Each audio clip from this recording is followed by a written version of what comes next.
Wow. Okay. You definitely weren't kidding about wanting a deep dive on this one. This is this is a lot. You sent us everything from German research papers Yeah. to like global security standards. It's amazing. It's like you're getting ready for a whole new world out there. And the really cool thing is you're looking at this from both sides, the physical security side and the digital, and how they connect, which is, I think, a really crucial way to be thinking about security now, because it's not just about locking your doors or having strong passwords anymore. It's so much more than that. Yeah, that's what I was thinking as I was going through all of this. I mean, you're making me think about things in a whole new way.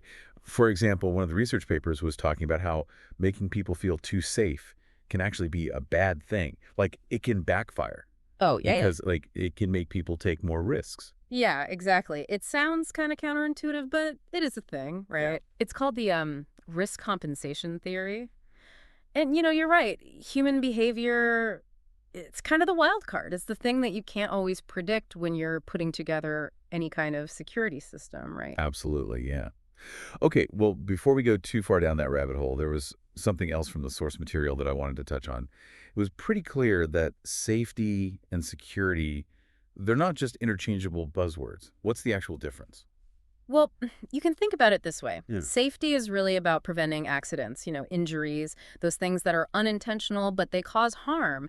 But security, that's really about protecting against the intentional threats that are out there.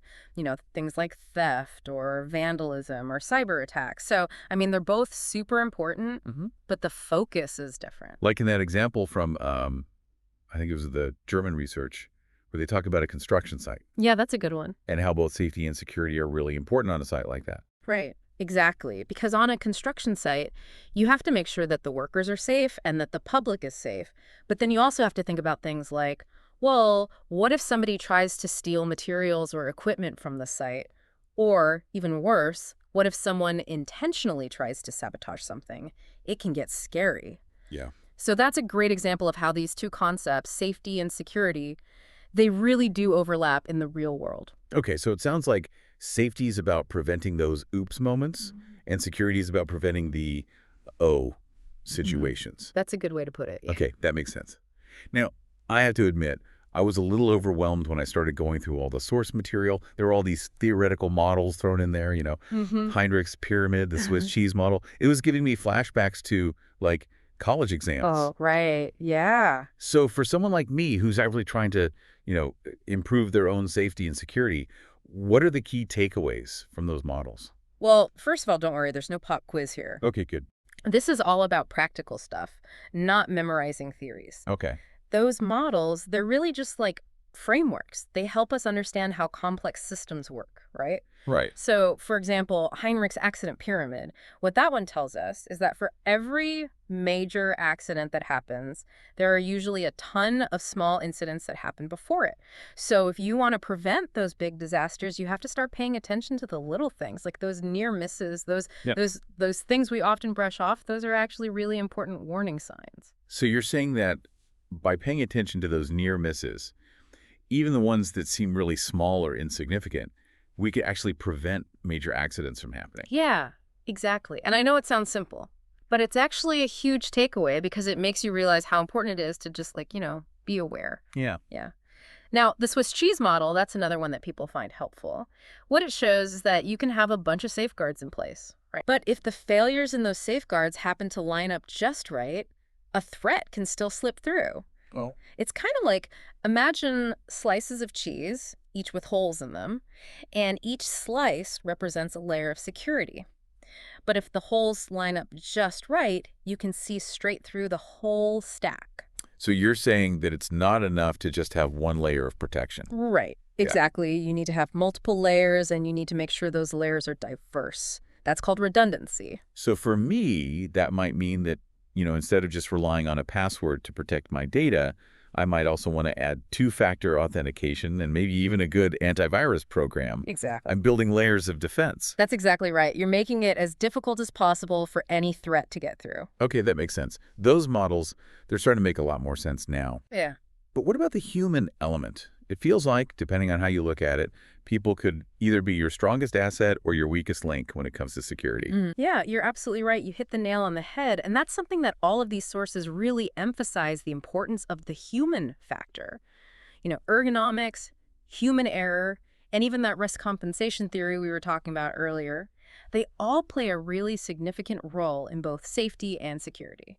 It's interesting how something like ergonomics, which is like designing tools and workspaces to fit the human body that can actually improve safety in the workplace. Oh, absolutely. That was a really interesting example in the research. Yeah, because when your tools are designed in a way that reduces strain and fatigue, people are less likely to make mistakes. And that means fewer accidents. Makes sense. Now, technology obviously is a huge part of all of this, Oh, yeah. but the sources kind of paint this double-edged sword picture when it comes to technology. Yeah, it is a double-edged sword. Technology is a powerful tool, but you have to be aware of both the potential benefits and the risks. So on the one hand, AI is amazing. It can help us analyze tons of data to predict potential safety hazards. It can even trigger automatic warnings in certain situations. It's Right. almost like having like a sixth sense for danger. So AI is like an early warning system. Yeah. It helps us be proactive instead of just reacting to things after they've already happened. But on the other hand, as technology becomes more complex, the consequences of failures, those become more severe, right? Right. So think about something like autonomous systems. Uh-huh. Those are being used more and more in healthcare and transportation. Yeah. And they offer incredible potential, right? Yeah, but they're scary. But what if they malfunction? Right. The results could be catastrophic. It's a tough balance to strike. It is. It really is. So how do we navigate this world that feels increasingly complex and interconnected? The sources kept using this term, holistic security management. Is that the key? That is the core concept. And it really is about breaking down those traditional barriers. We used to think about security in these separate categories. Right. Physical security over here, cybersecurity over there. But holistic security management is about looking at the big picture, Okay. recognizing that all those different aspects, physical security, cybersecurity, financial security, and even your reputation, they're all connected. So it's not just about having a strong lock on the door. It's about understanding how that lock fits into a larger system that includes everything from employee training to data protection to how the public perceives your company. Exactly, you're getting it. And it means starting to think about security as something that's built into the structure of an organization, not just an afterthought. And I think that's where we're going to pick up in the next part of this deep dive. Sounds good. Because the sources actually outline some really specific steps for achieving that, for creating that kind of holistic security system. Right, yeah. So we'll dive into that next time. But for now, I think we've given everyone a lot to chew on. We have. And, maybe it's time to go check those locks on our doors one more time, just in case. Not a bad idea. Yeah.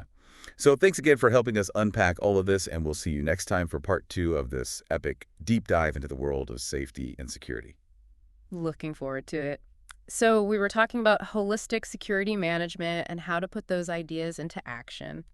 And I think risk assessment is really where the rubber meets the road, right? Yeah, because it's one thing to, understand these concepts in theory, Right. but it's a whole other thing to actually apply them and make a real difference in our lives. Absolutely. And holistic risk assessment is really the bridge between those two things. Okay. It gives you a systematic way to identify those risks, evaluate them, and then figure out how to mitigate them across all different parts of an organization. And I really appreciate how the sources break this whole process down into manageable steps, Yeah, because it can feel really overwhelming at first. it can. So the first step is to identify those potential hazards, right? Right.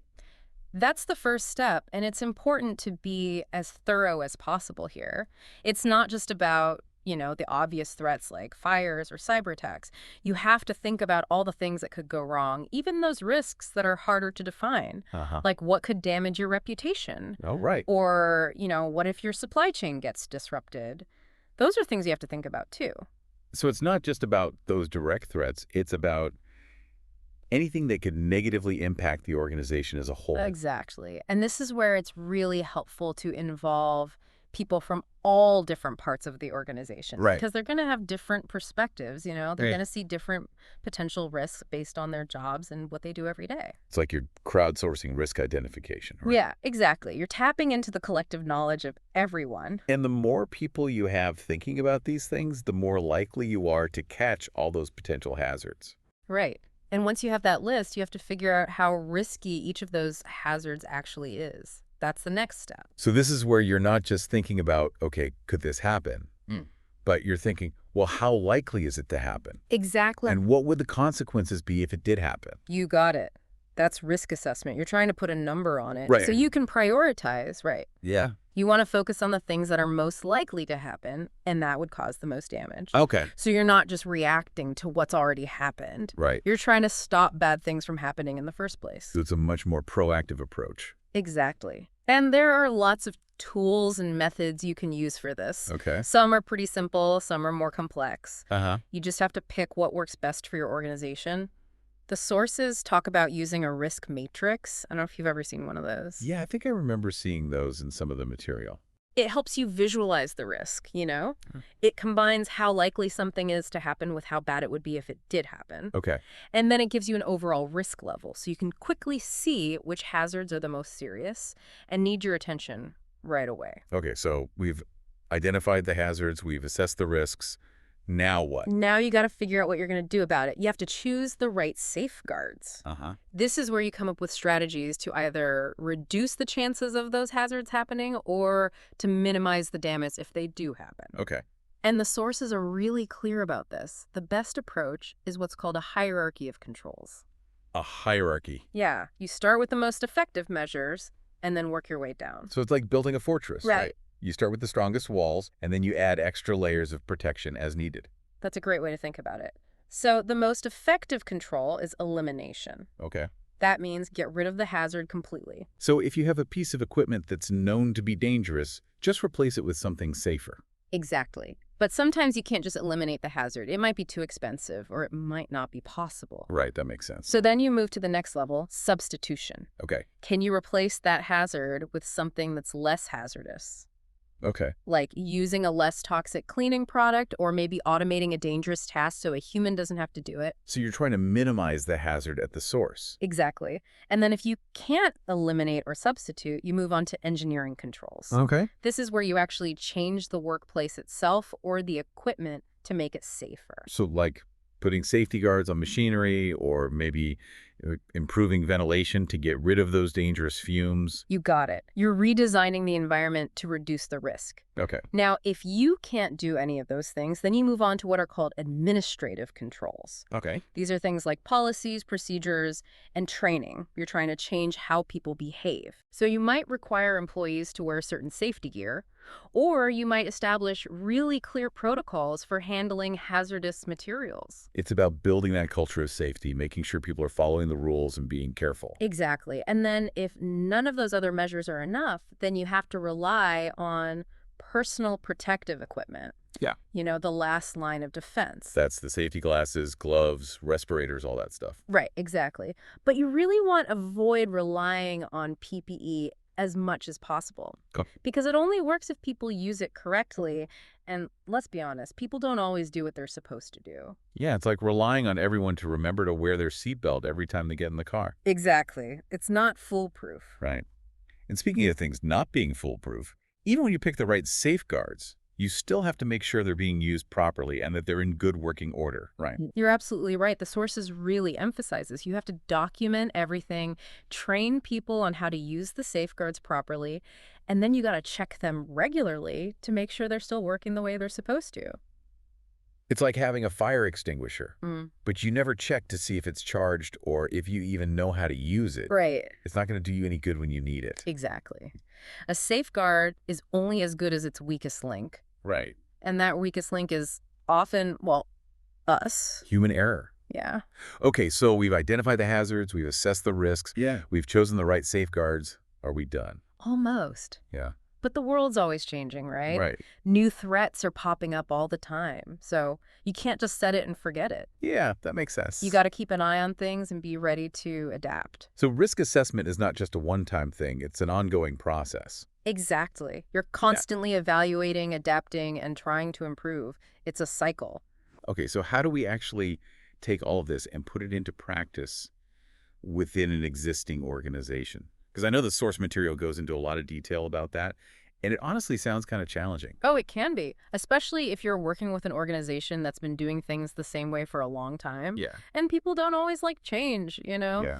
But the first step, and this is where a lot of organizations go wrong, is just understanding how you work. The sources call this organizational overview. Okay. It's basically mapping out your organization, who's in charge of what, who reports to who, how are decisions made. So it's like taking inventory before you start renovating a house. Right. You have to know what you're working with before you can start making changes. Exactly. And a lot of this can be visualized. You can actually draw diagrams. Okay. The sources call them organograms. Okay. They show the relationships between different departments and the key people within those departments. So you can see, like, the lines of communication and who's responsible for what. Exactly. You don't want security decisions getting stuck in bureaucracy because nobody knows who's actually in charge. Right. You need to know who's driving the security bus before you can plan the route. Exactly. And once you have that picture of how things work, the next step is figuring out who all the stakeholders are. Okay. And this goes beyond just the security team. Oh, right. You got to think about everybody who has a stake in the security of the organization. So that could be employees, management, customers, even the community. It could, yeah. It depends on the organization. Okay. But the point is, everybody has a different perspective on security. Uh, So you got to involve them from the beginning if you want their support. okay. You have to listen to their concerns and make sure their needs are met. Makes sense. You're creating that sense of shared responsibility for security. Exactly. And you have to keep talking to them throughout the process. Okay. You can't just check in once and then disappear. Right. Keep them informed, answer them questions, and be open to their feedback. So it's about building trust. Yeah. Trust Here's is the key. Okay. So once you've identified your stakeholders, what's next? Then it's time to take a look at what you're already doing. Right. You have to evaluate your existing security measures, Yeah. figure out what's working, what's not working, and where the gaps are. So are our locks strong enough? Are our passwords secure? Are people actually following the procedures? All of that, yeah. And you have to look at how well your employees understand security policies. Right. Are they following the rules? Are they reporting suspicious activity? Okay. Do they even know what the rules are? Yeah, because you can have the best technology in the world, but it's not going to help if people aren't using it properly. Exactly. And once you've done that evaluation, then you can start developing a security concept that's tailored to your specific needs.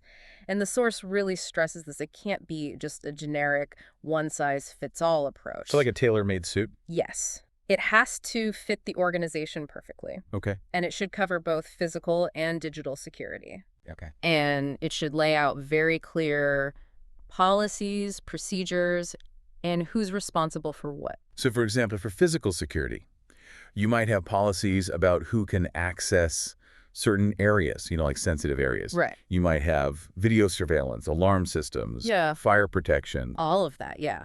And on the digital side, you've got to think about protecting your networks, your servers, all of your devices. Right. You got to manage passwords, encrypt data, and have a plan for backing up your data and recovering it if something goes wrong. Oh, and what about incident response? Oh, that's a good one. That's really important. Yeah. You have to have a plan for what to do if something bad actually happens. Yeah. How are you going to contain the damage? How are you going to recover? Right. Who are you going to communicate with? It's like having a fire drill, but for security incidents. Exactly. You got to be prepared. Yeah. Now, one thing that kept coming up in the source material was the importance of making sure that whatever security concept you come up with, it has to comply with all the legal and regulatory frameworks that apply to your organization. Yeah. And that sounds pretty complicated. Oh, it can be for sure, especially if you're working with an organization that operates in multiple countries. Right, because you have all these different data protection laws and industry standards and international regulations. Exactly. It's a lot to keep track of. So where do you even begin with something like that? Well, the sources recommend talking to legal experts. They're the ones who can really help you navigate all of that. Yeah, because they're up to date on all those laws. Exactly. And the laws are always changing, too, so you have to stay informed. So it's not enough to just get it right once. Right. You have to keep checking and making adjustments. Exactly. And there's technology that can help with this, too. Oh. There are tools that can actually monitor compliance and alert you when things change. Oh, that's really useful. Yeah. It's a good way to stay ahead of the game and avoid getting hit with fines or penalties. Now, I know the sources talked a lot about the technical side of security, Right. but they also emphasize the human element, like Yeah. building a strong security culture within the organization. Absolutely. That's a big one. Yeah, because security isn't just about technology. It's about people. Exactly. If you want to create a strong security culture, everybody has to be on board. Okay. Everybody has to feel like they're part of the solution. And the sources had some interesting suggestions for how to actually do that, Right. starting with, acknowledging that people are often resistant to change. That's true. And you have to understand why people don't like when things change, especially when it comes to security. Because security often feels like it's taking something away, right? Yeah. It feels restrictive. Uh-huh. So you have to communicate with people. You have to explain why these security measures are necessary. And you have to explain how they're going to benefit not just the organization, but the individuals themselves. So you're making it personal. Exactly. And you have to be honest about the downsides, too. Okay. New security measures, they can sometimes disrupt people's workflows. Yeah. They can make people's jobs harder, right? Right. So if you can find ways to minimize those negative impacts, that's going to go a long way towards getting people to accept those changes. Makes sense. Yeah. The sources also talk about using psychology to make security feel more positive. Oh, yeah, absolutely. Because, if you just focus on all the bad things that could happen, it's going to scare people. Right. But if you focus on the benefits of security, how it can protect people and make their lives better, that's much more effective. So instead of just telling employees to use strong passwords to stop hackers, you're explaining how strong passwords protect their own personal information. Exactly. You're making it relatable. Okay. And then, of course, you can't forget about training. Oh, yeah. Training's huge. Yeah. You got to make sure everybody has the knowledge and skills they need to do their job safely and securely. Okay. And the training has to be tailored to the individual, right? It has to be relevant to their job. Yeah. And it has to be engaging. The sources actually talked about using things like games to make the training more fun and interactive. Right. Exactly. Because who wants to sit through boring training? Yeah, no one. And it can't just be a one-time thing. Right. You got to keep refreshing people's memories, Yeah. Because the threats are always changing. So you got to keep people updated. So it's about creating that culture of continuous learning and improvement. Exactly. And that applies to the whole security concept, not just the training. Okay. Got to be willing to reevaluate things, make changes as needed. So it's a living document. It is, yeah. It's not something you just create once and then put on a shelf and forget about. Exactly. And when you do those reviews, you got to involve the stakeholders again. Oh, right. Get their feedback. So you're making sure it's still relevant. Right. You're creating this dynamic security framework that can adapt as the organization changes and as the world changes. Okay, all of this is making a lot of sense. Good. But I'm curious, how does all of this actually play out in the real world? Because the sources include some case studies that show how organizations have actually put these ideas into practice. Yeah. Those are really helpful, I think. And I know it's not always easy. Oh, right? no, it's definitely not always easy. Because people resist change. Yeah. Different departments, they have different priorities. Right. And then there's always limited resources. Always. So how do you actually navigate all those obstacles? Well, the sources talk about some common challenges, and they offer some strategies. Okay. And I think one of the biggest challenges is just communication. Okay. People in different departments, they often use different language when they talk about security. Yeah, like the IT people are all about the technical jargon, while the legal team is worried about compliance. Right. Exactly. And then the average employee just wants to know, how do I protect my stuff? Exactly. It's like everyone's speaking a different language. They are, and that creates confusion. Yeah. And that can lead to delays, misunderstandings, and people just pushing back against the whole idea of security. So how do you overcome that? How do you get everyone speaking the same language? Well, the sources say you got to establish a common language. Okay. Like create a glossary of key terms. Okay. Do some cross-departmental training so everybody understands the basics. Okay. And really foster a culture of open communication. So you're getting everyone on the same page and working together. Exactly. Yeah. Another challenge is resources. Right, because implementing all these security measures can be expensive. It can be, yeah. Yeah. You might need new technology, more staff, you got to train people. Yeah. And money's always tight, right? Right. So how do you decide where to spend the money? The sources say, take a risk-based approach. Yeah. Figure out what your most important assets are, the things that would really hurt if they were compromised. Right. And then focus on protecting those things first. Okay. So you're prioritizing. Exactly. And that also helps when you're trying to convince management to spend money on security. Right, because you can show them the potential costs if something goes wrong. Exactly. Now, another thing that comes up a lot is what they call knowledge silos. Knowledge silos. Yeah, it's this idea that different departments or different people might have really valuable security knowledge, but they're not sharing it. It's like having all the pieces to a puzzle, but they're scattered all over the place and nobody knows how to put it all together. So how do you break down those silos? How do you get people to share what they know? Well, the sources say you got to create ways for people to communicate and collaborate across departments. Okay. So maybe you have regular security meetings, Yeah. or working groups that bring together people from different teams. So you're creating that space where people can talk to each other and share ideas. Exactly. And there's technology that can help with this too. Okay. Collaboration platforms, knowledge management systems, even social media. You can use all of that to share information and connect people. It's about building that culture of transparency. Yeah, exactly. And then everybody feels empowered to contribute. Right. And, when you share knowledge, you learn from each other's mistakes. You get better at what you're doing. So it's a continuous improvement process. It is. And I think that's a good segue into the case studies, actually. Oh, right, because the sources included some case studies that show how organizations have actually implemented these ideas in the real world. Exactly. And I think they're really valuable because they give you concrete examples of how this stuff works in practice. So let's start with the first case study, TechSecure. Okay. Now, this was a mid-sized tech company, and I thought it was kind of ironic that a company that specializes in security software would actually have security vulnerabilities of its own. It's like the cobbler's children having no shoes, right? Exactly. But it happens. Yeah. TechSecure, they were really good at IT security, but they hadn't really thought about things like physical security or workplace safety.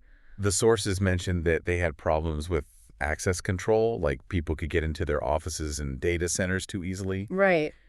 And they weren't doing enough to train their employees about security awareness. Yeah. And the teams weren't really talking to each other. Right, exactly. So the IT security team wasn't really coordinating with the physical security team. It was a mess. Yeah, it sounds like it. And it made them a target Yeah. for both physical and cyber attacks. Oh, wow. Yeah. So they realized that they needed to start thinking about security differently. They needed a more holistic approach that covered everything. So how did they do it? How did they change things? Well, they started with a risk assessment. Okay. They figured out what their most critical assets were and where they were most vulnerable, and they talked to everybody. Okay. They got input from employees, management, customers, even local law enforcement. So they were really trying to get a 360-degree view of their security posture. Exactly. They realized that security is not just a technical problem, it's a human problem. Right. And you need everybody on board to solve it. And then, based on that risk assessment and all that feedback, they developed their security concept. They did, and they actually made some pretty big changes. They upgraded their access control systems. Okay. They made their IT infrastructure more secure. And they started requiring all their employees to go through security awareness training. That's great. Yeah, it's a good start. And they created a dedicated security team. Okay. This team was in charge of coordinating all the security efforts across the whole company. So they were kind of like the central hub for security. They were, yeah. And they reported directly to the top executive. Okay, so security was being taken seriously. It was. And it sounds like their efforts paid off. They did, yeah. The sources say that TechSecure saw a big drop in security incidents after they made all these changes. That's amazing. Yeah. And employees were more aware of security, and they were more willing to report potential problems. It really shows you that when you take that proactive, holistic approach, it can make a real difference. It can. It really can. And it all started with just admitting that they needed to improve. Right. Recognizing that they weren't perfect. And no organization is. Yeah. That's a good reminder for all of us. It is. Now let's move on to the second case study, SafeBrod. Okay. This was a company that manufactures industrial equipment. Right. And they had a whole different set of challenges. Their problems were mostly about workplace safety and the security of their production facilities. Yeah, that's right. SafeProd, they were all about efficiency. They wanted to get things done as quickly as possible. Yeah. And they hadn't really prioritized safety. And the case study actually mentioned that they had some close calls. They did, yeah. A few near misses, even a couple of minor accidents. And it sounds like that was a real wake-up call for them. It was. They realized that they needed to stop reacting to problems after they happened Yeah. and start preventing them from happening in the first place. So they needed a more proactive approach to safety. Exactly. So they put together a team, Okay. and this team had people from all different parts of the company. Okay. Management, production, engineering, HR, everybody. So they recognized that safety wasn't just one department's responsibility. Right. They knew they needed input from everybody if they were going to come up with a solution that actually worked. Okay, so this team, they were tasked with creating this new safety management system that would cover all of their operations. Right. And they started by looking at what they were already doing. They reviewed all their safety procedures, found the problems, and then they wrote new policies and procedures. And then they made sure that everyone knew what those new rules were. Exactly. They made sure everybody understood. And they implemented a risk assessment process. They were regularly inspecting their facilities, Okay. looking for potential hazards, Yeah. figuring out how to eliminate those hazards. And they set up a system so that people could report safety incidents. They did, yeah, so that they could learn from their mistakes Right. and prevent them from happening again. And they also invested a lot in training their employees. Oh, yeah, training was a huge part of it. Uh-huh. They made sure that everybody understood how to identify hazards, how to work safely, what to do in an emergency, and how to use all the safety equipment. So they created that culture where everybody was thinking about safety. Exactly. Everybody was responsible for their own safety and for the safety of their colleagues. And it sounds like all of those changes really made a difference. They did, yeah. Safe Prod saw a huge decrease in accidents and near misses. That's great. Yeah, it was amazing. And morale improved, too. Oh, that's good. Yeah. People felt like the company actually cared about them. Right. I think both of these case studies show how powerful this holistic approach to security can be. They do. When you bring together physical security, cybersecurity, workplace safety, and you focus on those human factors, it really creates a much safer and more secure environment for everyone. You're absolutely right. It's not just about the technology. It's about the people. Right. It's about the culture. Right. Okay, so we've talked about how organizations can implement these concepts. Right. But what about individuals? Oh, yeah, that's important too. What can we do as individuals to improve our own security? Well, the sources talk about the importance of personal security awareness, Okay. and they give some really practical tips. Okay, let's hear them. Well, first of all, they say you have to be aware of your surroundings, Okay. both physically and digitally. So when you're out in public, pay attention to who's around you. Right.